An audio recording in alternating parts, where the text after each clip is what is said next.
योजना नाही जगामध्ये तिसऱ्या क्रमांकाची ग्रीन स्पेस आहे मुंबईमध्ये निर्माण करण्याचा निर्णय घेण्यात आलेला आहे आणि सेंट्रल पार्क ही जी संकल्पना असते त्या प्रमाणात त्या शहराला स्पेसेस क्रिएट करण्याचा निर्णय घेतलेला आहे। त्याच्यामध्ये रिक्लेमेशनमध्ये निर्माण झालेली 200 एकर आणि म्हणजे दोन्ही मिळून महालक्ष्मीची जागा अधिक रिक्लेमेशनची जागा मिळून जवळजवळ 300 एकरमध्ये हा सेंट्रल पार्क होणार आहे। याची घोषणा आदरणीय मुख्यमंत्री महोदयांनी पूर्वीच केलेली आहे आणि त्याला आजच्या मंत्रिमंडळाच्या बैठकीमध्ये मान्यता देण्यात आलेली आहे। आणि त्याच्यामुळे हे जे काय सांगितलं जातं की त्या ठिकाणी कन्स्ट्रक्शन वगैरे होणार ही संपूर्णपणे चुकीची माहिती लोकांपर्यंत पोहोचवली जाते।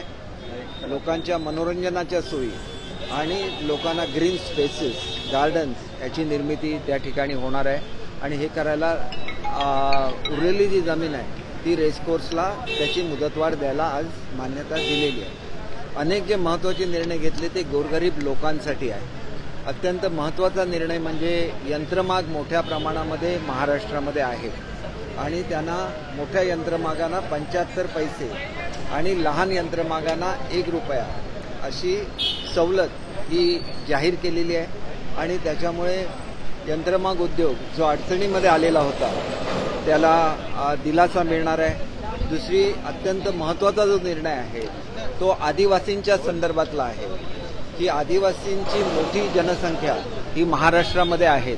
त्यांना स्वतःच्या पायावर उभं करणं, त्यांचे उद्योगधंदे उभे करणं, त्यांच्यासाठी महिला बचत गट उभं करणं ह्याच्यासाठी शबरी योजनेअंतर्गत मोठ्या प्रमाणात निधी उपलब्ध करून देण्याचा निर्णय आजच्या बैठकीमध्ये झालेला आहे आणि निश्चितपणे याचा फायदा हा मोठ्या प्रमाणात आदिवासी लोकांना होईल। खाजगी मान्यताप्राप्त ज्या शाळा आहेत याच्या शिक्षकेतर कर्मचाऱ्यांना 12 वर्ष आणि 24 वर्षाची जी आश्वासित प्रगती योजना ही लागू नव्हती, सरकारने ती योजना लागू करण्याचा निर्णय घेतलेला आहे। त्याचबरोबर अमरावती आणि नागपूर या 2 विभागामध्ये नजूल जमिनीचा प्रश्न आहे आणि त्याच्यामुळे मोठा बोजा हा तिथल्या नागरिकांना येत होता। त्याच्या संदर्भात कन्सेशन देण्याचा निर्णय सुद्धा आज झालेला आहे। विशेष महत्त्वाचं असं आहे मुंबईच्या संदर्भात की BDD चार्ड असतील, झोपडपट्टी असतील याच्यावर जो त्यांना डॉक्युमेंट रजिस्टर करताना जी स्टॅम्प ड्युटी आकारली जात होती याच्यावर मोठ्या प्रमाणात घट करून फक्त 1000 रुपये एवढी स्टॅम्प ड्युटी यापुढे आकारली जाईल। त्याच्यामुळे मोठा दिलासा हा BDD चाळीतल्या आणि झोपडपट्टीमध्ये राहणाऱ्या नागरिकांना मिळालेला आहे आणि त्यांचं जे हाताळणी शुल्क असतं हे शुल्क पूर्णपणे माफ करण्यात आलेलं आहे। त्याच्यामुळे हा मोठा दिलासा निश्चितपणे त्या ठिकाणी मिळालेला आहे। एक महत्त्वाची बाब अशी आहे की साहित्यरत्न अण्णाभाऊ साठे यांचं जे आंतरराष्ट्रीय दर्जाचं स्मारक मुंबईमध्ये उभारलं जात आहे याला स्पेशल प्रोजेक्ट म्हणून शासनाने मान्यता दिलेली आहे। त्याच्यामुळे याच्या उभारणीमधल्या सर्व अडचणी आता दूर झालेल्या आहेत आणि लवकरच हे आंतरराष्ट्रीय दर्जाचं त्या ठिकाणी त्यांचं स्मारक उभं राहील। मुंबईच्या संदर्भातच सांगतो की महानगर हे जे आपलं MMR रिजन आहे याची निवड ही आपल्याला जे आपलं $1 मिलियन उद्दिष्ट आहे त्याच्या संदर्भात आपल्याला जागतिक नाणेनिधीकडून जे पैसे मिळायचे आहेत त्याच्यामध्ये जवळजवळ 15 मी एक्झॅक्ट फिगर आपल्याला सांगतो। या प्रोजेक्टला महास्ट्राईड असं नाव आहे आणि 1562 कोटी रुपये हे त्याला जागतिक नाणेनिधीमधून प्राप्त होणार आहेत। त्याला आज मान्यता शासनाने दिलेली आहे आणि उर्वरित रक्कम सुद्धा शासनाचे वेगवेगळे विभाग आहेत त्याच्यामधून मॅचिंग ग्रँट दिली जाणार आहे। त्याच्यामुळे महाराष्ट्राच्या विकासाला नवीन गती प्राप्त होणार आहे। सर 58 गिरणी कामगारांना घरकुल योजना दिली जाणार आहे, ही नेमकी योजना कुठे होणार आहे? मुंबईत त्यांना घरं दिली जाणार का मुंबईच्या बाहेर? मुंबईच्या MMR रिजनमध्ये आपल्याला गिरणी कामगारांना घरं देण्याचा जो निर्णय झालेला आहे त्याच्यामुळे उर्वरित जे सर्व गिरणी कामगार आहेत त्यांना MMR रिजनमध्येच घरं देण्याचा निर्णय झालेला आहे. त्याच्यासाठी आवश्यक ती जमीन उपलब्ध करून दिलेली आहे आणि याचा जो खर्च आहे तो 1/3 महापालिका, 1/3 शासन आणि 1/3 गिरणी मालक यांच्याकडून केला जाणार आहे. त्याच्यामुळे गिरणी जे कामगार होते यांचा प्रश्न कायमस्वरूपी सुटणार आहे.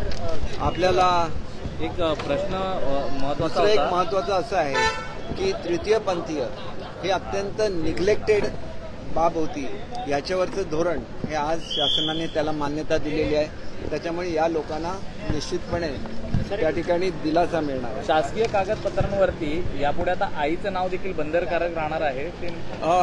हा सुद्धा निर्णय घेतलेला आहे की आईचं नाव हे शासकीय आपली जी कागदपत्र आहेत त्या नोंदणीच्या वेळेला वडिलांच्या बरोबर आईचं नाव सुद्धा लिहिणं बंधनकारक केलेलं आहे. त्याच्यामुळे एकंदरीतच आज जनहिताचे अनेक निर्णय हे आजच्या कॅबिनेटमध्ये घेण्यात आले आणि माझी खात्री आहे की या निर्णयांमुळे महाराष्ट्राच्या जनतेला आणि विशेषतः मुंबईकरांना मोठ्या प्रमाणात दिलासा मिळेल. अयोध्येत महाराष्ट्र अतिथीगृह देखील उभं राहणार आहे. उभं राहण्यासाठी जमीन ॲक्वायर करण्यासाठी जी रक्कम आहे त्याला सुद्धा आजच्या कॅबिनेटमध्ये मान्यता दिलेली आहे आणि त्याच्यामुळे हे जे काय महाराष्ट्रवासियांचं स्वप्न होतं की आम्ही सुद्धा अयोध्येत गेल्यानंतर आम्हाला तिथं हक्काचं आमचं महाराष्ट्र सदन असलं पाहिजे तो निर्णय सुद्धा आजच्या कॅबिनेटमध्ये अनेक निर्णय घेतलेले आहेत. कुठेतरी आगामी लोकसभा निवडणुका डोळ्यासमोर ठेवण्यासाठी नाही बघा, आमचं गतिशील शासन आहे.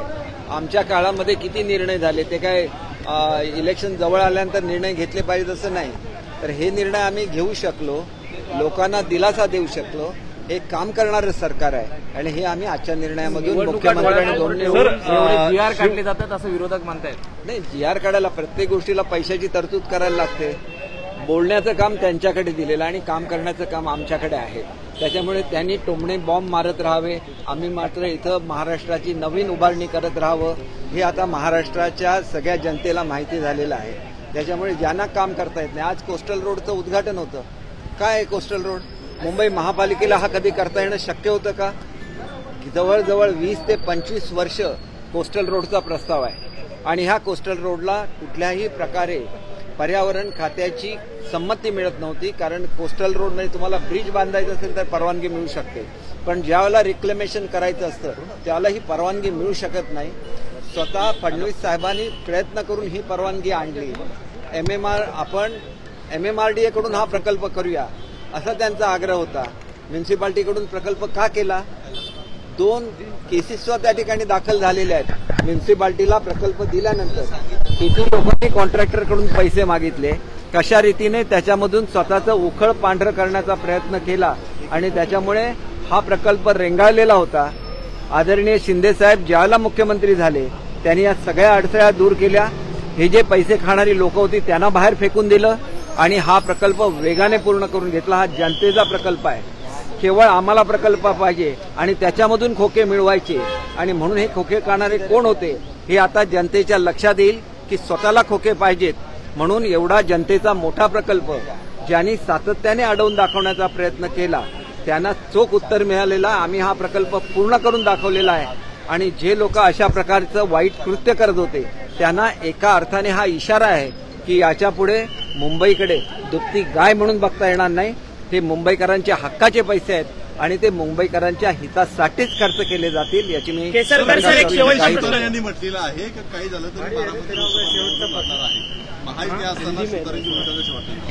एक गोष्ट अशी आहे की जो कोणी, माझी खात्री आहे की एकदा मुख्यमंत्री महोदयांची भेट झाली की बारामतीमध्ये एक मताने आमचा उमेदवार दिला जाईल आणि तो निवडून आणला जाईल. आणि म्हणून हे जे काही एक्सेप्शन होतं हे या इलेक्शनला एक्सेप्शन राहणार नाही की एवढी मोठा यश ज्यावेळेला भाजप आणि शिवसेना मिळवत असते त्याला बारामती मात्र जिंकू शकत नाही. हे जे काही शल्य होतं हे शल्य या निवडणुकीमध्ये राहणार नाही. शासन आपल्या दारी हिंगोलीमध्ये होत असताना संतोष बांगर यांच्याकडनं अश्लील हातवारे जे आहेत ते करण्यात आलेले होते आणि त्यामुळे खरं तर सोशल मीडियामध्ये कुठेतरी टीकेची झोड त्यांच्यावरती उठताना पाहायला मिळतात. तुमच्या पक्षातले ते आमदार आहेत. माझ्यापर्यंत हे बातम्या काय आलेल्या नाहीत. मी काल माझ्या जिल्ह्याच्या दौऱ्यावर होतो. आल्यानंतर आज सकाळी पालकमंत्री म्हणून कोस्टल रोडच्या उद्घाटनाला जाणं मला आवश्यक होतं. निश्चितपणे या गोष्टीची मी माहिती घेईन आणि असे प्रकार याच्या पुढच्या काळामध्ये घडणार नाही याची काळजी घेतली जाईल.